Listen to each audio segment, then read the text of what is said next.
BEd first year का paper number 5 है, teaching of Hindi. इसका जो है फर्स्ट यूनिट जैसे हमारा चल रहा है और उसमें हम आज टॉपिक करने वाले हैं हमारा अक्षर विन्यास। हिंदी शिक्षण में अक्षर विन्यास का क्या महत्व है, क्या इम्पोर्टेंस है आज हम, और जो अक्षर विन्यास है उससे रिलेटेड जो है हमारा क्या जो है अक्षर विन्यास में त्रुटियां पाई जाती हैं, और जो अक्षर विन्यास हमारा होता है उसमें जो अशुद्धियां हैं, त्रुटियां हैं, उन अशुद्धियों के पीछे कारण क्या हैं, और जो अशुद्धियां हैं वो दूर करने के उपाय कौन कौन से हैं। आज इस विषय पर हम डिस्कस करेंगे। और मेनली जो है ये अक्षर विन्यास, ये अगर हम भाषा की बात करें तो जैसे हम स्टार्टिंग में लिखते ही हैं कि किसी भी क्वेश्चन के पहले हम इंट्रोडक्शन करते हैं या भूमिका लिखते हैं, है ना।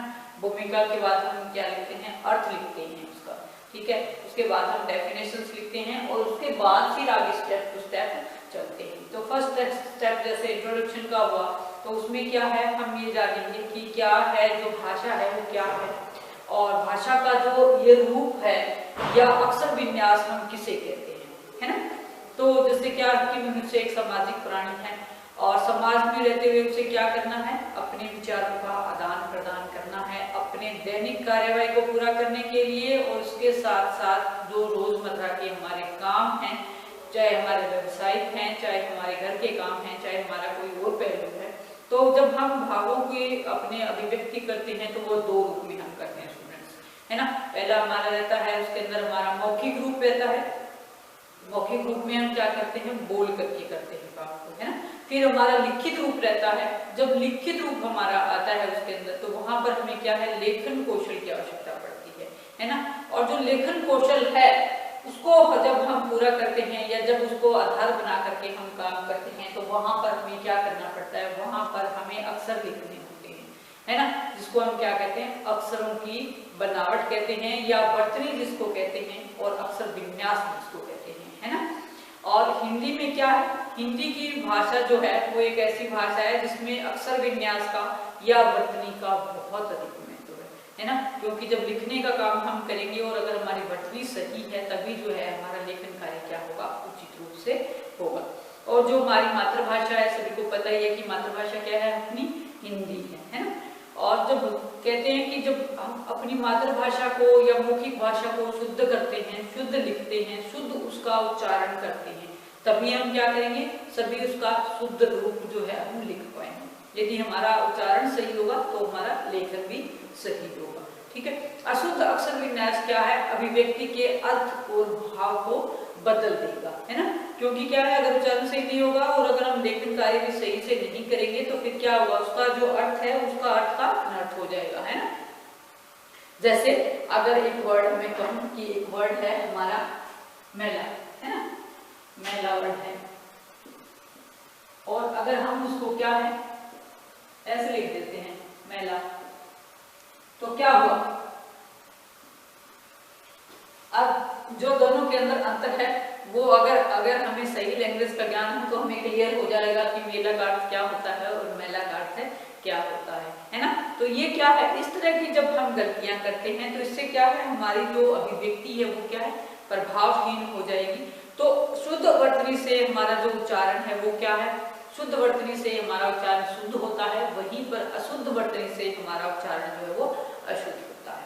और अशुद्ध उच्चारण क्या है, अशुद्ध उच्चारण होने से मौखिक अभिव्यक्ति क्या बन जाती है, कई बार हास्यास्पद भी बन जाती है। कि कई बार जब हम विद्वानों की सभा में बैठे होते हैं या फिर हम जानकार लोग, शिक्षित लोगों के बीच में बैठे होते हैं, अगर वहां पर हम इस तरह की गलती करते हैं, अशुद्धियां करते हैं, तो वहां पर जो है हम समाज में मजाक का पात्र भी बनते हैं। और कई बार अगर हम व्यवसायिक फील्ड के अंदर इस तरह के काम करते हैं तो हमें अपने व्यवसाय के अंदर भी हमारी जो कमियां हैं वो सामने निकल कर आती है, जिससे आपका जो व्यक्तित्व है वो प्रभावशाली नहीं लगता है, ठीक है। हिंदी भाषा का जो स्वरूप है वो किसी से छुपा नहीं है, वो एक वैज्ञानिक स्वरूप है हिंदी का। और हिंदी को क्या है, जैसे हम बोलते हैं वैसा ही लिखते हैं इसके अंदर स्टूडेंट्स। और हिंदी भाषा में क्या है, उच्चारण और वर्तनी एक दूसरे के लिए पूर्ण रूप से एक दूसरे पर डिपेंड करते हैं। उच्चारण का, जैसे कल हमने पढ़ा था कि हिंदी के अंदर हमारा जो उच्चारण है वो कैसा होना चाहिए और उच्चारण शिक्षण कैसा होना चाहिए। तो जो उच्चारण है और जो वटनी है दोनों एक दूसरे के साथ बहुत ही गहराई से जुड़े हुए हैं। अगर हम किसी चीज को सही रूप से उच्चारण करते हैं तो हम उसका लेखन भी जो है वो हमारी पॉसिबिलिटी रहती है कि हम उसका अच्छे से करेंगे। ठीक है, और एक ही अशुद्धि से दूसरा अपने आप अशुद्ध हो जाता है, इसलिए हिंदी भाषा शिक्षण में वटने की शिक्षा का जो बहुत अधिक महत्व है। ठीक है, आगे हम बात करेंगे जो हिंदी ध्वनि है वो क्या है, प्रधान भाषा है हमारी। प्रत्येक ध्वनि के लिए क्या है, अलग अलग हमारे पास लिपि चिन्ह है। लिपि चिन्ह समझते हो, हमारी जो हिंदी की लिपि चिन्ह है वो है देवनागरी लिपि, है ना। और हर ध्वनि का वर्ण क्या है, निश्चित है। यदि हर वर्ण के रूप को बच्चे के स्मृति पटल पर अंकित कर दिया जाए तो अक्षर विन्यास संबंधी त्रुटियां नहीं होंगी। यानी कि क्या है कि हमारे पास देखिए हर चीज के लिए क्या है, लिपियां हैं, है ना, लिपि है हमारे पास।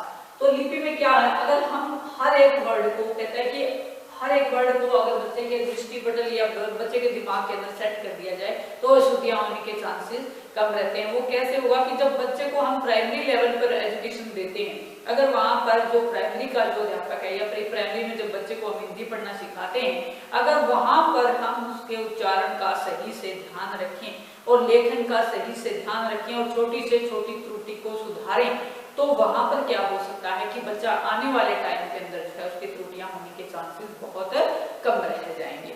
ठीक है, इससे क्या होगा, इससे बच्चों का जो है भाषा पर अधिकार भी पूर्ण हो जाएगा। उसका जो अभिव्यक्ति है, चाहे वो मौखिक अभिव्यक्ति है चाहे वो लिखित अभिव्यक्ति है, दोनों रूपों में क्या है, बच्चे का जो कौशल है वो निखर कर आएगा।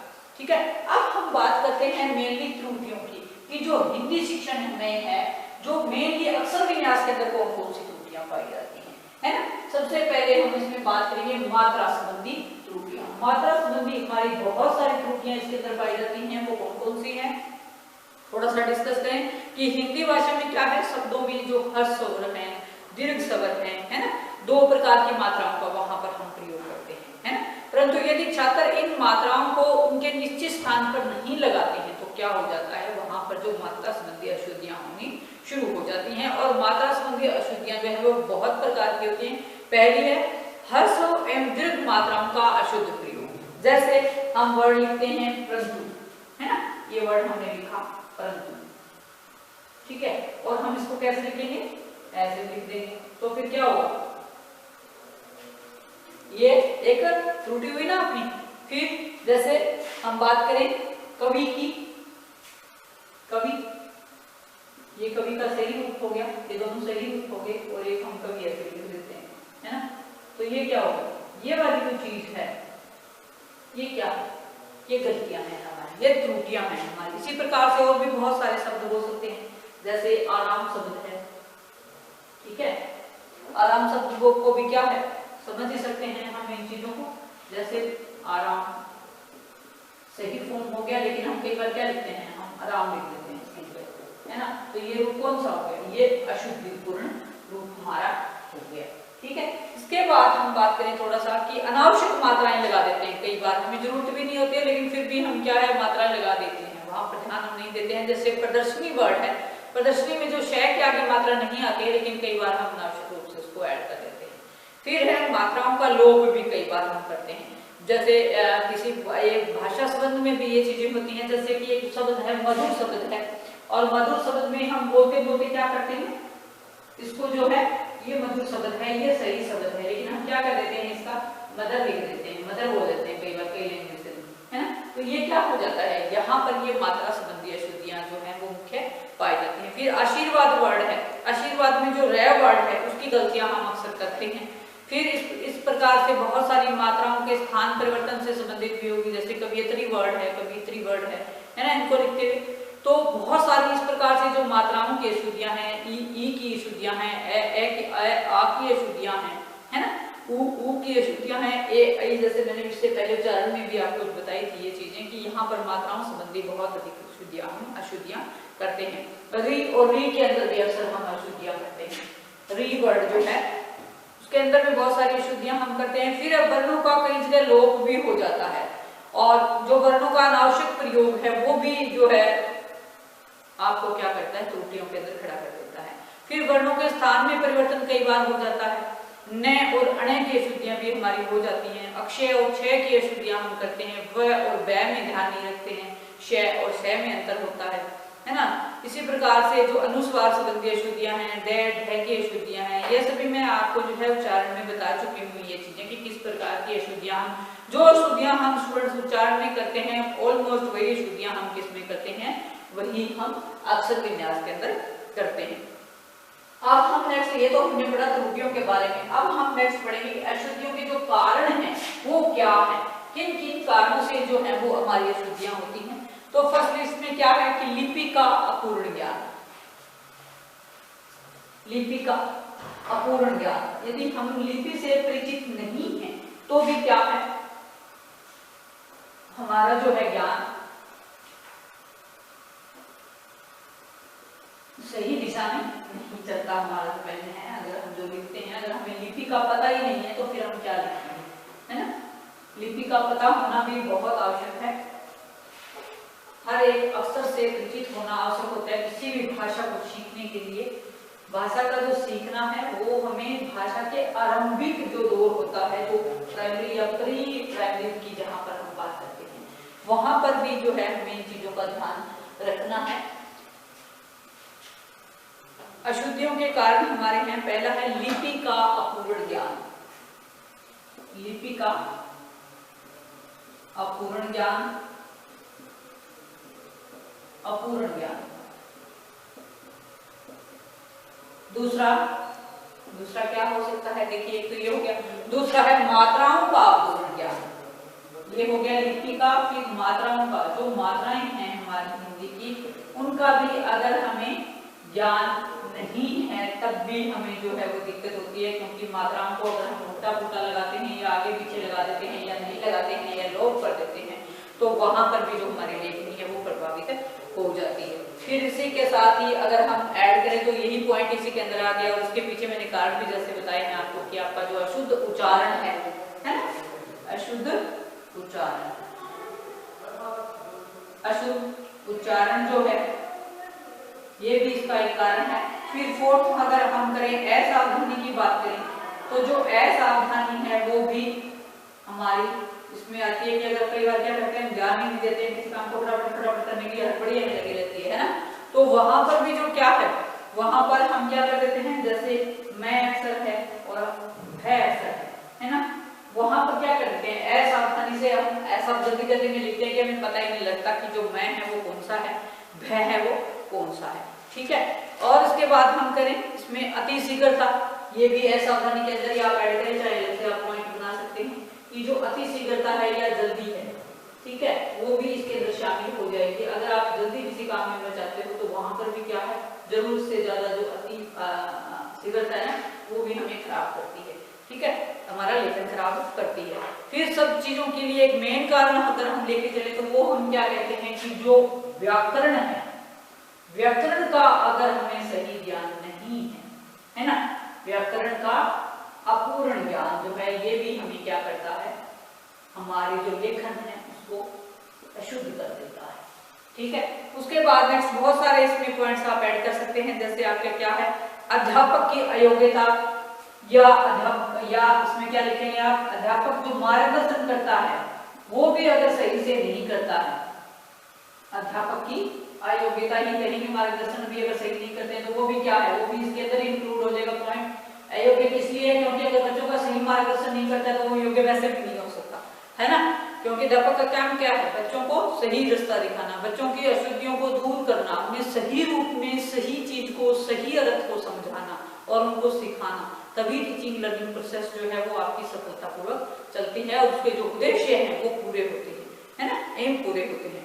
फिर है इसके अंदर एक मेन पॉइंट हम करेंगे कि लेखन का जो बहाव है हमारा, है ना, लेखन, अगर हम लिखने की प्रैक्टिस नहीं करते हैं तो वो भी क्या है, वो भी जो है हमारी अशुद्धियों का एक मेन कारण बन जाता है, क्योंकि कर्त अभ्यास के जड़मती होत सुजान रसरी आवत जावत ते सिलते पट निशान, ये हम हिंदी पढ़ने वालों से छुपा हुआ नहीं है, ये स्टेटमेंट बहुत पुरानी है और हम बचपन से इसको पढ़ते चले आ रहे हैं।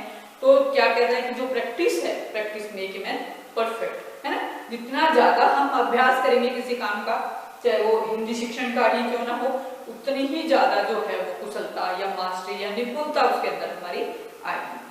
ठीक है। फिर है संशोधन अभ्यास का अभाव। जितनी गलतियां मान लो हम कर रहे हैं, उसके अंदर कुछ नया ऐड हम कर रहे हैं, हम जितना उसका अभ्यास करेंगे, कहने का मतलब यही है, बारी बारी उस काम को हम करेंगे तो गलतियां होने के चांसेस कम हो जाते हैं। ठीक है। फिर है प्रांतीयता का प्रभाव। कई बार जिस हम प्रांत के अंदर, विशेष के अंदर रहते हैं, वहां का प्रभाव भी इसके ऊपर पड़ता है। ठीक है। सांवेगिक कारणों का भी प्रभाव पड़ता है कि जो हमारे संवेग हैं उनके अंदर अगर उथल पुथल हो रही है तो वहां भी क्या है, हमें गड़बड़ हो जाती है। ठीक है। फिर है बौद्धिक न्यूनता। इस पॉइंट को हम प्रांतीयता का अभाव को हम यहाँ पर ऐड करेंगे, प्रांतीयता का अभाव का अभाव। ठीक है। फिर है आपकी एक पॉइंट सांवेगिक। सांवेगिक जो स्थिति है इंसान की या विद्यार्थी की, उसका भी जो प्रभाव है वो हमारे लेखन कौशल पर पड़ता है। ठीक है। इसके अलावा भी आप बहुत सारे पॉइंट्स इसके अंदर, मैं आपको 2-4 और गलती करवा देती हूँ, उनका भी जो है वो बहुत प्रभाव पड़ता है। ठीक है। ये मेजर फंक्शंस हैं। और जैसे हमारा एक इसमें हो गया मेन थिंग, बौद्धिक न्यूनता हो गया हमारा, या जो हमारी बॉडी के अंदर जो कई बार विकार आ जाता है, शारीरिक दोष जिसको हम कहते हैं, वो पॉइंट भी अगर हम ऐड करें इसके अंदर तो ऐड कर सकते हैं।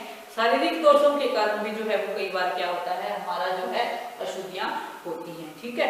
या कई बार क्या होता है कि हमें जो कई बच्चों को आंखों की प्रॉब्लम होती है, कईयों को सही से दिखाई नहीं देता है, कईयों को सुनाई नहीं देता है, कईयों का जो लिखने का जो हाथ है उसमें भी, जो पेन पकड़ने में भी उनको प्रॉब्लम होती है, तो वो जो है कारण रहते हैं।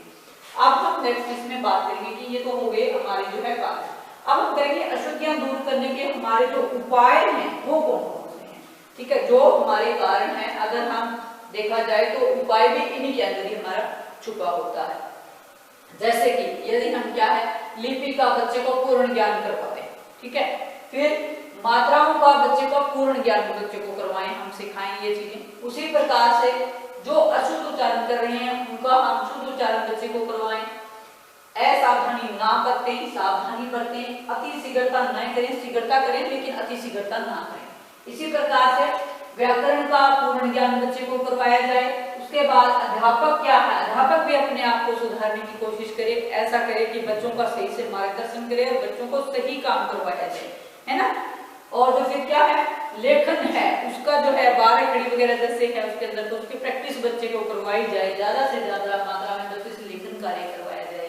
उसके बाद जो प्रांतीयता है, देखिए प्रांतीयता क्या है, एक स्टेट में जहां पर हम रहते हैं किसी क्षेत्र विशेष में, वहां का जो ट्यूनिंग है वो आता है, तो उसका भी हम थोड़ा सा ध्यान करके हम जो है वो अपने आप को सुधार सकते हैं। वचन का अभ्यास हम बच्चे को करवा सकते हैं, शब्दकोश का हम करवा सकते हैं। बच्चे की जो संवेग है वो भी क्या है, बच्चे के जो इमोशंस है उनको भी अगर समझाया जाए, इमोशंस को कंट्रोल में रखा जाए, तो वहां पर भी जो है वो हमारा भाषा जो है वो सही रहेगा। उसके बाद क्या है, शब्द पुस्तिकाएं भी बच्चे से हम करवा सकते हैं। ठीक है। और फिर इसमें खेल विधि का प्रयोग भी हम कर सकते हैं, है ना। खेल खेल में बच्चों को हम सिखा सकते हैं। अक्षर विन्यास की शिक्षा देने के लिए क्या है, अध्यापक जो छोटी कक्षाएं हैं उसमें खेल विधि का बहुत अधिक मात्रा में प्रयोग कर सकता है, और जो गलतियां हैं उनको क्या समूह के अंदर भी हम उनको बच्चों को दूर करवा सकते हैं, और इंडिविजुअली व्यक्तिगत रूप से भी जो है हम बच्चे की अशुद्धियों को दूर करवा सकते हैं। एक इसके अंदर पॉइंट हमारा आता है कि व्यक्तिगत ध्यान देना बच्चे के ऊपर। अगर हम बच्चे को इंडिविजुअली ध्यान देते हैं कि किस बच्चे की क्या कमी है, एटलीस्ट प्राइमरी लेवल पर ही अगर हम ये काम करते हैं, तो वो जो बच्चे का बेस बनता है आगे जाकर के, वहां पर जो है वो बच्चे को किसी प्रकार की प्रॉब्लम नहीं आती है। ठीक है। इसके अंदर एक पॉइंट हम ये भी ऐड कर सकते हैं कि जो विश्लेषण विधि का प्रयोग जो है वो शब्द भंडार में वृद्धि के लिए बच्चे की किया जा सकता है, कि बच्चे को हर एक अक्षर को खंडों में विभाजित करके हम लिखना सिखाएं। तो उससे क्या होगा, उससे जो बच्चे को कमियां हैं वो पता लग जाएगी, और जो मात्राओं की कमियां हैं खास करके उनको दूर करने का उन्हें पता लग जाएगा कि कौन सा अक्षर किस अक्षर के अंदर ऐड है, कहाँ पर हमने उसको बोलना है, कहाँ पर हमने उसका जैसे स्वर बोलना होता है ना, गति के साथ बोलना है, लय के साथ बोलना है, विराम के साथ लगाना है ना। तो इन चीजों का अगर हम बच्चे को स्टार्टिंग में ही करवाएं तो वहां पर भी जो है उनका अच्छा हो सकता है। इसके अलावा शारीरिक उपचार भी हम बच्चे का करें। अगर बच्चे के अंदर कोई दोष है, जैसे शारीरिक दोष है, तो उनका भी हमें क्या करना चाहिए, उनकी चिकित्सा बच्चे की करवानी चाहिए टाइम टू टाइम, चाहे आंखों से रिलेटेड आजकल तो देखा जाए तो हर एक मतलब बच्चे को क्लास के अंदर आप देखोगे कि बहुत ज्यादा संख्या में बच्चे जो है वो जो है आंखों की प्रॉब्लम के साथ आते हैं, कईयों को हियरिंग प्रॉब्लम होती है ना। तो ऐसे बच्चों को जो क्या है टीचर जो है वो क्लास में उनको रिमीडियल दे सकता है, जैसे जिन बच्चों को दिखने में दिक्कत है तो उन बच्चों को आगे बिठाया जाए, या जिनको भी सुनने में दिक्कत है उनको भी आगे बिठाया जाए, या टाइम टाइम पर उनका क्या है उनका मेडिकल कराया जाए, उनका निरीक्षण करवाया जाए, माता पिता को अवेयर किया जाए इस बारे में, है ना, कि आपके बच्चे के अंदर हमें ये शंका है और इसका जो है हमें चेकअप करवा के इलाज इसका करवाना चाहिए। तो ये अध्यापक के काम है कुछ जो अध्यापक को भी करने चाहिए, ताकि जो बच्चा है क्या है बच्चे को सहायता हो सके, बच्चे का मार्गदर्शन हो सके और उसकी जो शारीरिक कमियां हैं उसको हम दूर कर सकें। ठीक है, इसके अलावा क्या है, अध्यापक खुद अगर शुद्ध लेख लिखता है, शुद्ध बोलता है, शुद्ध उच्चारण करता है, आदर्श जो उच्चारण जिसको हम कहेंगे, आदर्श लेखन जिसको, आदर्श पाठ के वाचन जिसको कहेंगे, अगर अध्यापक का खुद का तरीका अच्छा है तो बच्चे क्या करते हैं, अनुकरण करते हैं। और बच्चे जो है अगर अध्यापक सही है तो बच्चे भी जो कॉपी करेंगे उसको तो वो भी सही होगी। तो अध्यापक को भी क्या है अपने आप को एक रोल मॉडल के रूप में बच्चे के सामने प्रस्तुत करना चाहिए। ठीक है, इसके अलावा जो सामान्य त्रुटियां भी हैं उनको भी क्या कर सकते हैं, जो जनरली मोस्टली बच्चे करते हैं उनको भी क्या कर सकते हैं, उनको जो है क्या करेंगे, उनको सामूहिक रूप से सिखा देंगे कि कॉमन कॉमन गलतियां कौन से बच्चे कर रहे हैं। तो अगर हम उनको ग्रुप में सिखाएंगे बच्चों को तो उससे क्या होगा, उससे समय की बचत होगी और जो आपका काम है वो सही से हो जाएगा और बच्चे आपस में उसको डिस्कस भी कर लेंगे। इसमें हम डिस्कशन मेथड का भी प्रयोग कर सकते हैं। देखिए स्टूडेंट्स, अध्यापन कार्य है ना, इसके अंदर जो है जब बच्चे को अगर शिक्षित करना है तो बहुत सारे टीचिंग मेथड्स हैं। किसी एक टीचिंग मेथड को अडॉप्ट करके हम उसके लिए कोई वो नहीं है कि हम उसके लिए बाध्य हो गए कि हमने वही यूज करना है। हमने अपने बच्चों को सिखाना है तो उसके लिए हम डिफरेंट मेथड्स यूज कर सकते हैं। ठीक है, और हमारा जो अक्षर विन्यास है उसको हम सही कर सकते हैं। तो ये था हमारा आज का अक्षर विन्यास पर चर्चा। ठीक है, आशा करती हूँ आपको समझ आया होगा।